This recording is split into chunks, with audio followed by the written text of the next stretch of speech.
Hello दोस्तों, स्वागत है आपका एक बार फिर से मेरे यूट्यूब चैनल पे। इस कक्षा में हम जिस टॉपिक के बारे में बात करने जा रहे हैं वो है राजस्थान का गुज्जर प्रतिहार वंश। किसके बारे में बात कर रहे हैं हम? गुज्जर प्रतिहार वंश के बारे में। इससे रिलेटेड आपको बहुत सारे क्वेश्चन है वो एग्ज़ाम्स में देखने को मिल जाएंगे। और लगभग मैंने ये नोटिस किया है कि सबके ये दिक्कत ही रहती है, यार गुज्जर प्रतिहार वंश नहीं हो रहा है। तो इसमें आपको गुज्जर प्रतिहार वंश से रिलेटेड डिटेल्ड नोटिफिकेशन जो जितनी भी सूचना है वो मिलेगी। आपको कहीं और भटकने की आवश्यकता नहीं पड़ेगी, ये गारंटी है। ये अगर आपने गुज्जर प्रतिहार वंश यहाँ से पढ़ लिया, थ्योरी है सफिशिएंट रहेगी। इसके बाद आपको ऑब्जेक्टिव आपको क्वेश्चन मिलेंगे, ठीक है। कहीं से नहीं पढ़ने की आवश्यकता पड़ेगी। तो चलिए हम शुरुआत करते हैं कि गुज्जर प्रतिहार वंश का शासन है उसकी बात करते हैं कि कब से कब तक उनका शासन रहा था। तो ये शासन रहा था उनका छठी से लेकर के 12वीं शताब्दी तक। छठी से 12वीं शताब्दी तक उनका शासन रहा था। 2 नंबर पॉइंट है कि जो उनका शासन काल था उसमें स्वर्ण काल कब तक रहा। तो छठी से 7वीं और 8वीं और 10वीं से 11वीं और 12वीं, दो दो ऊपर की तरफ से छोड़ देना। तो 8वीं से 10वीं शताब्दी तक इनका क्या है, स्वर्ण काल रहा था। प्रमुख केंद्र की बात करें तो इनका प्रमुख केंद्र कहाँ पर था? शुरुआत में कहाँ था? मंडोर में। मंडोर के प्रतिहार आपने सुना होगा। तो मंडोर इनका प्रमुख केंद्र था शुरुआत में। और उसके बाद में क्या था? भीनमाल था। भीनमाल के हम गुज्जर प्रतिहार पढ़ेंगे और मंडोर के भी पढ़ेंगे। शुरुआत में 2 जगह इनके प्रमुख केंद्र थे। उसके बाद में उन्होंने उज्जैन और कन्नौज को भी अपनी शक्ति का प्रमुख केंद्र बनाया था। कन्नौज जिसके लिए त्रिपक्षीय संघर्ष हुआ था, है ना। तो पहले मंडोर और भीनमाल प्रमुख केंद्र थे। मंडोर जोधपुर में है और भीनमाल जालोर में है। उज्जैन और कन्नौज भी प्रमुख शक्ति के केंद्र बने। अब एक अभिलेख आता है, ये इंपॉर्टेंट अभिलेख है, ऐहोल अभिलेख। इसका नाम है ऐहोल अभिलेख, जिसमें गुज्जर प्रतिहार वंश की सबसे पहले जानकारी मिलती है। प्रश्न आता है किस अभिलेख से गुज्जर प्रतिहार की सर्वप्रथम जानकारी मिलती है? गुज्जर जो शब्द है उसकी भी जानकारी मिलती है ऐहोल अभिलेख से, ठीक है। ये 5 बातें हमने बात कर ली। 5 बातें कौन कौन सी? कि शासनकाल कब से कब था? छठी से 12वीं शताब्दी तक। स्वर्णकाल 8वीं से 10वीं शताब्दी। प्रमुख केंद्र मंडोर और भीनमाल। बाद में उज्जैन और कन्नौज को भी शक्ति का केंद्र बनाया। और ऐहोल अभिलेख से गुज्जर प्रतिहार वंश की सर्वप्रथम जानकारी मिलती है, ठीक है। अब गुज्जर प्रतिहार वंश की आप अपन पुस्तकों की बात करते हैं कि कौन सी पुस्तकें हैं जो हमें गुज्जर प्रतिहार वंश के जो बारे में जानकारी देती है। तो जो बाण भट्ट थे उनकी पुस्तक है हर्षचरित। हर्षचरित इस पुस्तक के बारे में बहुत बार पूछा गया है कि बाण भट्ट की पुस्तक का नाम क्या है या हर्षचरित के लेखक कौन है। तो बाण भट्ट की हर्षचरित और हवेन सांग की पुस्तक है सीयू की। हवेन सांग की पुस्तक क्या है? सीयू की। इन दोनों से हमें गुज्जर प्रतिहार वंश की जानकारी मिलती है। आगे नोट लगा के आपको नोट डाउन करना है। देखिए अगर आप इसकी पीडीएफ चाहते हैं तो आप मुझे कमेंट बॉक्स में पिन कर सकते हैं, कुछ भी लिख के दे देना कि भाई हमें पीडीएफ चाहिए, मैं आपको बता दूंगा आपको पीडीएफ कैसे लेनी है, ठीक है। उसके बाद में है हवेन सांग ने, जो नोट लगा के आपको याद रखना है कि हवेन सांग ने गुज्जर प्रतिहार वंश की राजधानी किसको बताया? भीनमाल को बताया। और जो हवेन सिंह है चीनी यात्री, उसने भीनमाल के लिए क्या शब्द प्रयुक्त किया? ये प्रश्न बार बार पूछा जाता है। पिलामोलो। क्या नाम है? पिलामोलो। पिलामोलो शब्द का प्रयोग किया है। तो हवेन सांग ने गुज्जर प्रतिहार वंश की राजधानी किसको बनाया था? भीनमाल को। हमने 2 प्रमुख केंद्र पढ़े थे ना, एक तो पढ़ा था मंडोर जोधपुर में और एक पढ़ा था भीनमाल में। तो हवेन सांग ने भीनमाल का कहा है कि भीनमाल इनका प्रमुख केंद्र था और उसको नाम क्या दिया? प्रश्न आता है, गारंटेड प्रश्न आता है, आपको मिलेगा ये देखने में कि हवेन सांग ने, चीनी यात्री हवेन सांग ने गुज्जर प्रतिहार वंश की का प्रमुख केंद्र किसे बताया है? पिलामोलो को, ठीक है ना, भीनमाल को। ये जो गुज्जर प्रतिहार वंश के शासक है स्वयं को किसका वंशज बताते हैं? ये प्रश्न भी इंपॉर्टेंट है। ये स्वयं को भगवान श्री राम के जो भाई है लक्ष्मण, उनका वंशज बताते हैं। आगे है, ये सब इंपॉर्टेंट है, इनमें एक भी नहीं छोड़ना है आपको, ठीक है ना। आगे नोट लगा के आपको लिखना है कि मंदिर निर्माण की महामारू शैली गुज्जर प्रतिहारों की ही देन है। यानी गुज्जर प्रतिहारों ने एक मंदिर निर्माण की शैली निर्मित की थी जिसका नाम था महामारू शैली।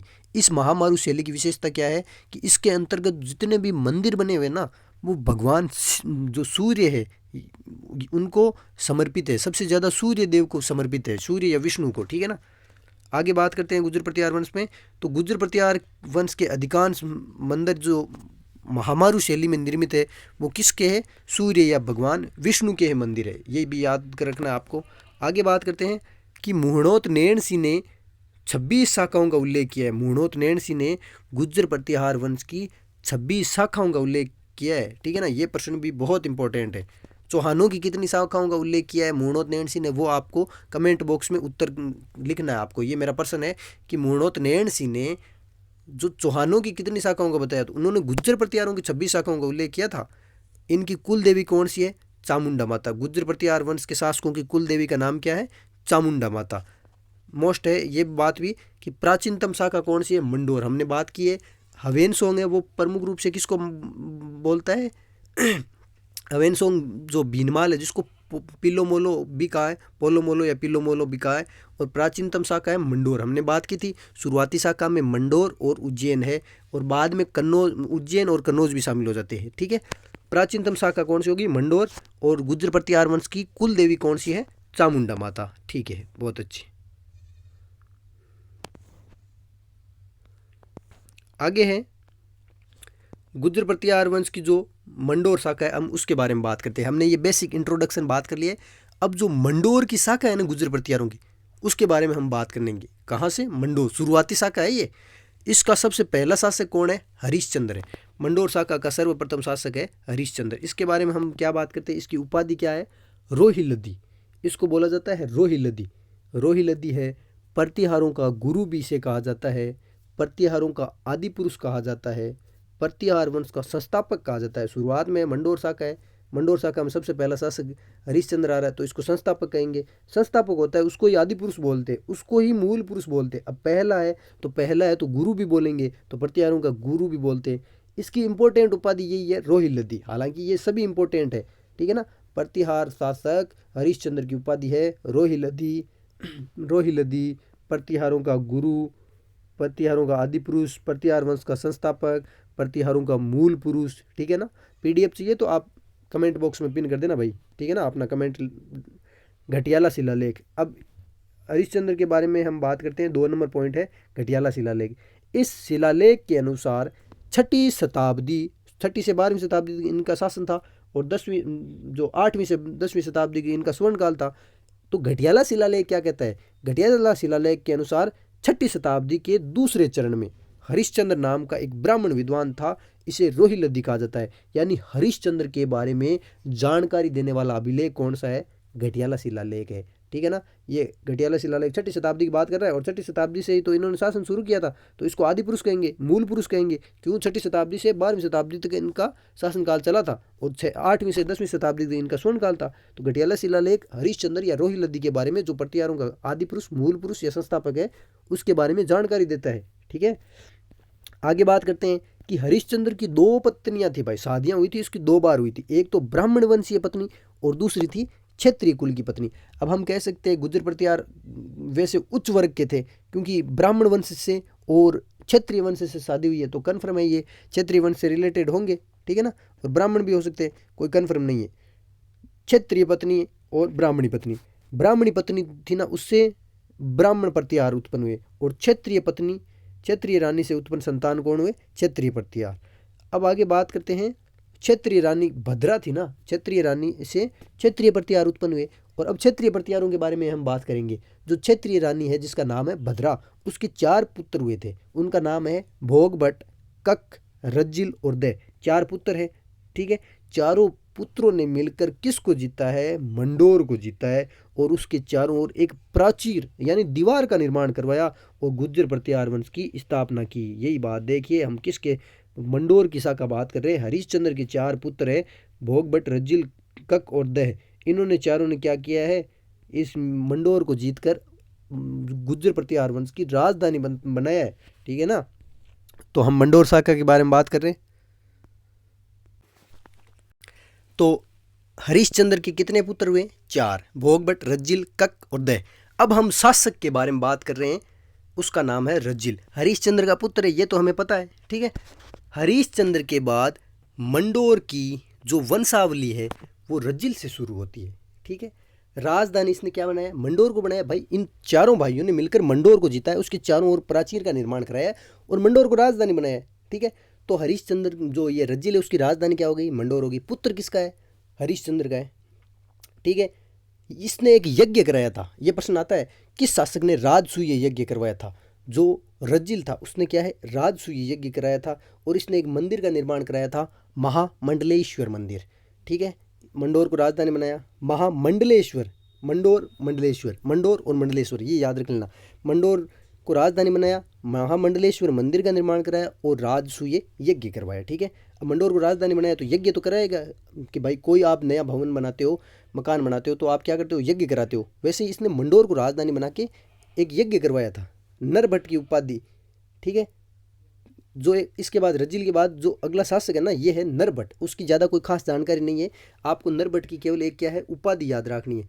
नरभट्ट की एक उपाधि क्या है? पिल्लीपणी।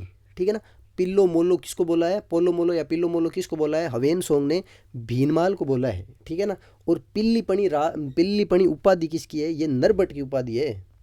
ठीक है, ये PDF चाहिए तो आप मैसेज कर देना भाई। ठीक है, नागभट्ट फर्स्ट ने, अब आगे से जो शासक है उसकी बात कर रहे हैं। नागभट्ट फर्स्ट ने राजधानी मंडोर से मेड़ता स्थानांतरित कर दी है।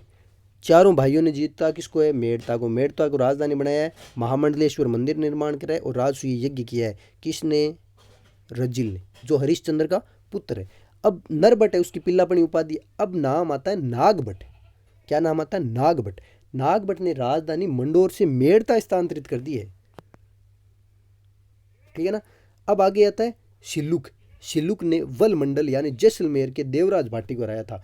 जैसलमेर वाला एरिया है ना, ठीक है ना, जैसलमेर जो पाकिस्तान से सीमा लगाता है, वहाँ के जो शासक थे देवराज भाटी, उनको किसने हराया था? नागभट्ट के बाद में जो शासक आते हैं शिलुक।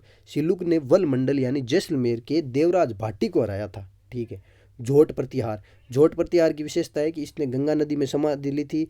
प्रतिहारों का एकमात्र शासक जो वीणा वादक था उसका नाम है जोट प्रतिहार।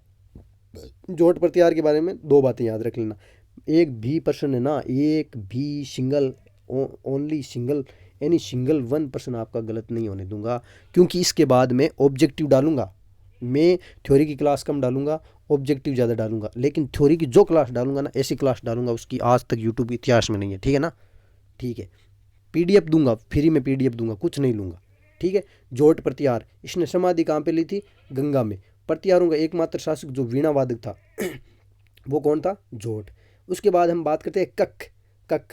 ठीक है ना, कक कौन है? कक मुंगेर के घोड़ों को परास्त करने वाला शासक था। याद रख लेना भाई, कक जो शासक है कक, उसने क्या है? मुंगेर के घोड़ों को परास्त किया था। प्रतिहारों के किस शासक ने मुंगेर के घोड़ों को परास्त किया था? कक ने। कक के दो पुत्र थे, एक का नाम था बाउक, एक का नाम था कक्कुक। कक का पुत्र है कक्कुक और एक है बाउक। आगे हम बात कर लेते हैं बाउक की। बाउक ने क्या किया है? मंडोर के विष्णु मंदिर की प्रशस्ति लगाई। मंडोर में क्या है? विष्णु मंदिर है। ये महामारू शैली गुज्जर प्रतिहारों की देन है। तो ये मंडोर में मंदिर किसका बनाएंगे? विष्णु जी को समर्पित बनाएंगे या सूर्य भगवान को, दो को ही समर्पित है। तो इन्होंने, बाउक ने, जो मंडोर में सूर्य, जो भगवान विष्णु का मंदिर है उसमें क्या किया है? प्रशस्ति लगाई थी। विष्णु जी के मंदिर में प्रशस्ति लगाई थी। ठीक है ना, बाउक ने, ये याद रख लेना। प्रश्न आ सकता है कि मंडोर के विष्णु मंदिर में प्रशस्ति लगाने वाला कौन सा गुज्जर प्रतिहार शासक है? तो वो बाउक है। कक्कुक के बारे में बात करते हैं, ये इसी का भाई है। कक्कुक ने क्या निर्माण कराया था? दो स्तंभों का निर्माण कराया था, एक तो मंडोर का स्तंभ और एक रोहिन स्तूप स्तंभ। दो स्तंभों का निर्माण कराया था और इसने दो शिलालेख भी लगवाए थे, एक तो घटियाला शिलालेख और रोहिन स्तूप शिलालेख। रोहिन स्तूप नाम याद आते ही आपको कक्कुक याद करना है। रोहिन स्तूप स्तंभ है और रोहिन स्तूप शिलालेख दोनों इसने लगाए, और कक्कुक इसने क्या है? घटियाला शिलालेख लगाए। अब ये याद रख लेना, कक्कुक ये कैसा नाम है, कितना घटिया नाम है, ऐसे करके आप घटियाला शिलालेख याद रख लोगे। तो कक्कुक ने क्या किया है? घटियाला शिलालेख है ना वो, और रोहिन स्तूप शिलालेख, इन दोनों का क्या है? निर्माण कराया था। ठीक है, ये बीच में आ रहा है इसलिए कारण मैं पेन नहीं ला रहा हूँ बार बार, ये PDF का ऊपर से आ रहा है स्क्रॉल होकर। ठीक है ना ठीक है, घटियाला शिलालेख हो गया, रोहिन स्तूप शिलालेख। अब नोट, घटियाला शिलालेख में कक्कू को क्या बताया गया? प्रश्न आ सकता है। घटियाला शिलालेख में गुज्जर प्रतिहार वंश के किस शासक को न्यायप्रिय, जनहित संपादन करता, दुष्टों को दंड देने वाला, दिनों का रक्षक, वीर और साहसी बताया है? प्रश्न बिल्कुल आ सकता है, गारंटेड प्रश्न आ सकता है, और वो होगा कक्कुक। जो घटियाला शिलालेख से संबंधित शासक हैं, ठीक है ना। कक्कुक के बाद मंडोर के प्रतिहार शासकों के बारे में पर्याप्त जानकारी नहीं मिलती है। हम पढ़ रहे हैं मंडोर के शासक, हमने मंडोर के बाद में अब भीनमाल के भी पढ़ने हैं। शुरुआती जो राजधानियाँ थी वो मंडोर और भीनमाल में थी, ठीक है ना। अब नागभट्ट प्रथम ने राजधानी मंडोर से क्या है, मेड़ता स्थानांतरित करती थी। नागभट्ट प्रथम वहाँ भीनमाल में भी आएगा, आपके कन्फ्यूज मत होना, वो अलग है। कक्कुक के बाद मंडोर के प्रतिहार शासकों के बारे में जानकारी नहीं मिलती है। 12वीं शताब्दी के मध्य मंडोर के आसपास चौहानों ने अपना अधिकार स्थापित कर लिया। जो मंडोर वाला एरिया है, जोधपुर वाला, वहाँ अब 12वीं शताब्दी में, अब मैंने कहा ना 6ठी से 12वीं शताब्दी तक इनका शासन रहा। 12वीं शताब्दी में कौन आ गए, 12वीं शताब्दी में कौन आ गए, चौहान आ गए और उन्होंने यहाँ पे अधिकार कर लिया। लेकिन मंडोर दुर्ग अभी भी किन के पास है, प्रतिहारों के पास ही था, ठीक है। 1395 ईस्वी की बात है, 1395 यानी 14वीं शताब्दी के अंत की बात है। 1395 ईस्वी में प्रतिहारों की एक शाखा थी, इंदा शाखा। प्रतिहारों की इंदा शाखा ने जो मंडोर दुर्ग है वो चुंडा राठौड़ को मालवा के सूबेदार से रक्षा करने हेतु दहेज में दिया था। प्रश्न आ सकता है कि 1395 ईस्वी में प्रतिहारों की किस शाखा ने चुंडा को दहेज में जो मंडोर का किला दिया था, या फिर 1395 ईस्वी में प्रतिहारों की इंदा शाखा ने किस जोधपुर के किस शासक को, जो ये कौन सा है मंडोर दुर्ग है, वो दहेज में दिया था चुंडा को। इस घटना के साथ ही मंडोर के प्रतिहारों के राजनीतिक विस्तार का इतिहास समाप्त हो जाता है। ये हमने मंडोर के प्रतिहारों की बात कर ली है, ठीक है। नेक्स्ट वीडियो में बात करेंगे कौन से आगे, बड़ोच के प्रतिहार, ठीक है ना। इसकी नॉर्मल बातें वो देख लेते हैं कि बड़ोच के प्रतिहारों की पहली बात तो राजधानी कहाँ थी, नांदीपुर थी। बड़ोच के प्रतिहारों, सेकंड है बड़ोच के प्रतिहार, मंडोर के प्रतिहार पढ़ लिए। अब दूसरा स्थान है बड़ोच। बड़ोच के प्रतिहारों की राजधानी क्या है, नांदीपुर है। इंपॉर्टेंट है, एक चीज़ मत छोड़ना सिंगल, मैंने निचोड़ निकाल के इसमें डाला है, ठीक है ना। आप ये मत सोचना ये तो नहीं आएगा, आएगा कैसे नहीं आएगा, आएगा, यही आएगा, इनमें से बाहर आएगा नहीं। शक्तिशाली शासक कौन है, बड़ोच के प्रतिहारों का शक्तिशाली शासक कौन है, दद्दित्य, ठीक है ना, दद्दित्य। ये इंपॉर्टेंट नहीं है लेकिन प्रश्न कोई पता नहीं कहीं से भी आ सकता है। अब ये शाखा होती है भीनमाल शुरू। मंडोर शाखा पढ़ ली, बड़ोच में दो ही चीज़ें याद रखनी है। अब आगे भीनमाल शाखा, ठीक है ना। टाइम लगेगा वीडियो लंबा हो रहा है, 17 मिनट का हो गया, मैं रोक देता हूँ ना, बाद में बात कर लेंगे और, ठीक है दोस्तों। मैंने बीच में कुछ भी नहीं बोला है, यहाँ ये करो वैसे करो, लाइक करो शेयर करो सब्सक्राइब, कुछ नहीं बोला है भाई। प्लीज़ अब लास्ट में बोल रहा हूँ, सब्सक्राइब कर लेना, ठीक है ना, और बेल आइकन भी दबा देना, और पसंद आए तो लाइक कर देना, ठीक है। PDF चाहिए तो कमेंट बॉक्स में आप कमेंट कर सकते हो, ठीक है। ओके।